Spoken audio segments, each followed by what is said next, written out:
നമസ്കാരം. മലയാളി വാർത്തയിലേക്ക് സ്വാഗതം. അമേരിക്കയിൽ ഭൂചലനം.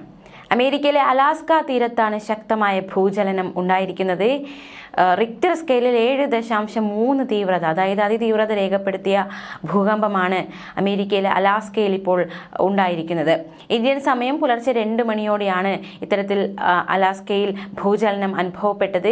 അലാസ്കയിലെ ദ്വീപ് നഗരമായ സാൻഡ് പോയിന്റിൽ നിന്നും 87 കിലോമീറ്റർ അകലെ കടലിലാണ് ഭൂകമ്പത്തിന്റെ പ്രഭവ കേന്ദ്രമെന്നാണ് അധികൃതർ വ്യക്തമാക്കുന്നത്. മാത്രമല്ല, ഈ ഭൂചലനം ഉണ്ടായതിനെ തുടർന്ന് ഈ ഒരു പ്രദേശത്ത് സുനാമി മുന്നറിയിപ്പ് കൂടി നൽകിയിട്ടുണ്ട്. കാര്യമായ നാശനഷ്ടങ്ങളൊന്നും ഇപ്പോൾ ഭൂചലനത്തിൽ ഉണ്ടായിട്ടില്ല. ഇതുവരെ അത് റിപ്പോർട്ട് ചെയ്തിട്ടില്ല. അലാസ്കയുടെ വിവിധ ഇടങ്ങളിൽ സുനാമി മുന്നറിയിപ്പ് നൽകിയിട്ടുണ്ട്.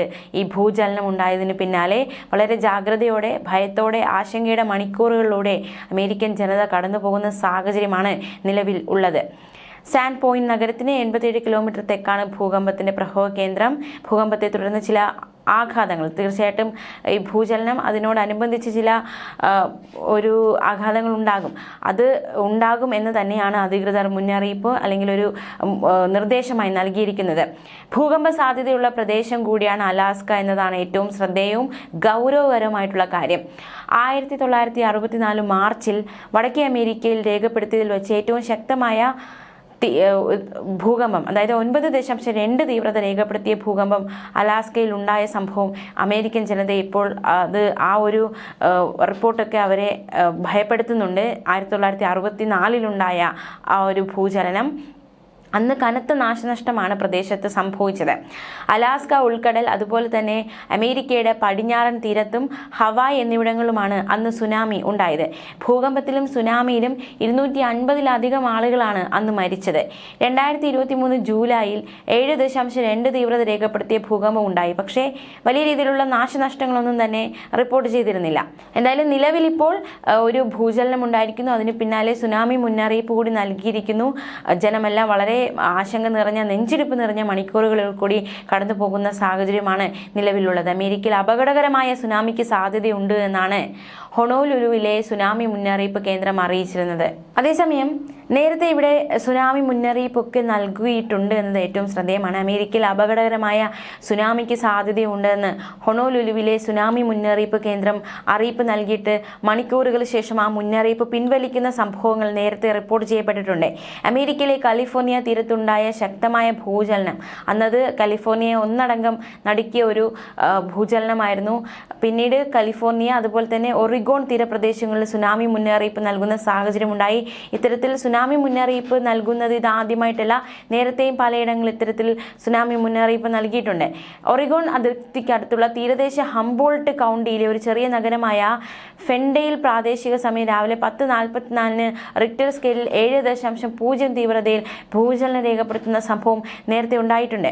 ഭൂകമ്പത്തിന്റെ പ്രഭവ കേന്ദ്രത്തിൽ നിന്നും 300 കിലോമീറ്റർ ചുറ്റളവിൽ സ്ഥിതി ചെയ്യുന്ന തീരങ്ങളിൽ അപകടകരമായ സുനാമിക്ക് സാധ്യതയുണ്ട് എന്നായിരുന്നു കാലാവസ്ഥാ വിഭാഗം അറിയിച്ചത്. അതായത് ഭൂചലനം ഉണ്ടാകുന്നു, അതിന് പിന്നാലെ ഇത്തരത്തിൽ സുനാമി മുന്നറിയിപ്പ് നൽകുന്നു. അത്തരത്തിലുള്ള ചില കാര്യങ്ങൾ നേരത്തെയും റിപ്പോർട്ട് ചെയ്യപ്പെട്ടിട്ടുണ്ട്. ഇത് നേരത്തെ അമേരിക്കയിൽ ഇത്തരത്തിലൊരു സാഹചര്യത്തിൽ കൂടി കടന്നുപോയിട്ടുണ്ട്. തീരപ്രദേശത്തിന് സമീപത്തുള്ളവർ ജാഗ്രത പാലിക്കേണ്ട സാഹചര്യമാണ് നിലവിലുള്ളത് എന്നതടക്കമുള്ള ഒരു മുന്നറിയിപ്പാണ് ആ സമയത്ത് നൽകിയത്. മാത്രമല്ല, പെട്രോളിയ, സ്കോട്ടിയ, കോബ് എന്നിവയുൾപ്പെടെ വിവിധ പ്രദേശങ്ങളായിരുന്നു അന്ന് ശക്തമായ ഭൂചലനം രേഖപ്പെടുത്തിയത്. ഭൂചലനത്തിൽ ആളപായമോ നാശനഷ്ടങ്ങളോ റിപ്പോർട്ട് ചെയ്തിരുന്നില്ല. അന്ന് സുനാമി മുന്നറിയിപ്പ് നൽകിയതിനെ തുടർന്ന് ജനം വലിയ രീതിയിൽ പരിഭ്രാന്തരായി. അവർ സുരക്ഷിതമായ സ്ഥലങ്ങൾ തേടി പലായനം നടത്തി. പിന്നാലെ സുനാമി മുന്നറിയിപ്പ് പിൻവലിച്ചു. 5.3 ദശലക്ഷം ആളുകളെ ബാധിക്കുമെന്ന് അറിയിച്ച സുനാമി പിൻവലിച്ചപ്പോൾ അന്ന് വലിയ രീതിയിലുള്ള ആശ്വാസമാണ് പ്രദേശവാസികൾക്കുണ്ടായത്. എന്തായാലും ഇപ്പോൾ അലാസ്കയിൽ ഉണ്ടായിരിക്കുന്ന ഈ ഒരു ഭൂചലനം, അതിന് പിന്നാലെ സുനാമി മുന്നറിയിപ്പും കൂടി പുറപ്പെടുവിച്ചിരിക്കുന്നു. ജനങ്ങൾക്ക് വലിയൊരു ആവലാതി തന്നെയാണ് ഉണ്ടായിരിക്കുന്നത്. അതേസമയം നമുക്കിനി അമേരിക്കയുമായി ബന്ധപ്പെട്ട മറ്റു ചില വാർത്തകളിലേക്ക് പോകാം. അനധികൃത കുടിയേറ്റക്കാരോട് 6 മണിക്കൂറിനുള്ളിൽ രാജ്യം വിടുക എന്ന നിർദ്ദേശം ആവശ്യപ്പെടുന്ന പുതിയ നയം അമേരിക്ക നടപ്പാക്കാൻ തയ്യാറെടുക്കുകയാണ്. ഇമിഗ്രേഷൻ ആൻഡ് കസ്റ്റംസ് എൻഫോഴ്സ്മെന്റ് ആണ് ഇത്തരത്തിലൊരു നീക്കം നടത്തുന്നത്. മതിയായ മുന്നറിയിപ്പ് നൽകാതെയും സ്വന്തം രാജ്യത്തേക്ക് പോലും പോകാൻ സാധിക്കാത്ത അവസ്ഥയിലുള്ളവരെ നാടുകടത്തുന്നത് വലിയ വിമർശനങ്ങളിലേക്ക് നയിച്ചിട്ടുണ്ട്. കഴിഞ്ഞ മാസം അനധികൃത കുടിയേറ്റക്കാരെ എത്രയും പെട്ടെന്ന് നാടുകടത്താൻ സുപ്രീം കോടതി ഉത്തരവിട്ടിരുന്നു. ഇത് പുതിയ നീക്കത്തിന് നയിച്ചു. ICE acting director Todd Lyons ആണ് ഇക്കാര്യം വ്യക്തമാക്കിയത്. പക്ഷേ നയതന്ത്ര സുരക്ഷയോ മറ്റു സൗകര്യങ്ങളോ ഇല്ലാത്ത രാജ്യങ്ങളിലേക്ക് കുടിയേറ്റക്കാരെ നാടുകടത്തുന്നത് വലിയ രീതിയിലുള്ള പ്രത്യാഘാതങ്ങൾ ഉണ്ടാക്കുമെന്ന് നിയമവിദഗ്ധർ അടക്കം മുന്നറിയിപ്പ് നൽകിയിരുന്നു. 24 മണിക്കൂർ മുൻപെങ്കിലും അറിയിപ്പ് നൽകുക എന്നതാണ് സാധാരണമായിട്ട് ചെയ്യാറുള്ളത്. പക്ഷേ അടിയന്തര സാഹചര്യങ്ങളിൽ ഇത് 6 മണിക്കൂറായി ചുരുക്കേണ്ടി വരും. നയതന്ത്ര ഉറപ്പുള്ള രാജ്യങ്ങളിലേക്ക് യാതൊരു മുന്നറിയിപ്പുമില്ലാതെ നാടുകടത്തുക എന്ന തരത്തിലേക്ക് കാര്യങ്ങൾ എത്തിയെന്ന് വരും. ഇത് മുൻകാലങ്ങളിൽ വ്യത്യസ്തമായ രീതിയാണ് പുലർത്തിയിരുന്നത്. സ്വന്തം രാജ്യത്ത് അപകടം നേരിടുന്നവരും ചൈന, ക്യൂബ പോലുള്ള രാജ്യങ്ങളിൽ നിന്നുള്ളവരുമാണ് ഇതിൽ കൂടുതൽ കഷ്ടത്തിലാകുന്നത്. വർക്ക് പെർമിറ്റും കുടുംബവുമുള്ള ആയിരക്കണക്കിന് കുടിയേറ്റക്കാരെ ഇത് വലിയ രീതിയിൽ സാരമായി തന്നെ ബാധിക്കുമെന്നും ഇമിഗ്രേഷൻ മുന്നറിയിപ്പ് നൽകിയിരിക്കുകയാണ്. National immigration litigation alliance executive director Trina Realmuto നയത്തിനെതിരെ കോടതിയെ സമീപിക്കുന്ന സാഹചര്യമുണ്ടായി. അതേസമയം ഈ വ്യാപാര കരാറിനോട് അമേരിക്ക വളരെ അടുത്താണെന്ന് US പ്രസിഡന്റ് ഡൊണാൾഡ് ട്രംപ് പ്രസ്താവിച്ചിരിക്കുകയാണ്. നിലവിലുള്ള ചർച്ചകൾ പരിഹരിക്കുന്നതിനടുത്തെത്തിയിരിക്കുന്നുവെന്നാണ് അദ്ദേഹം വ്യക്തമാക്കുന്നത്. ന്യൂസ് ഡെസ്ക് മലയാളി വാർത്ത.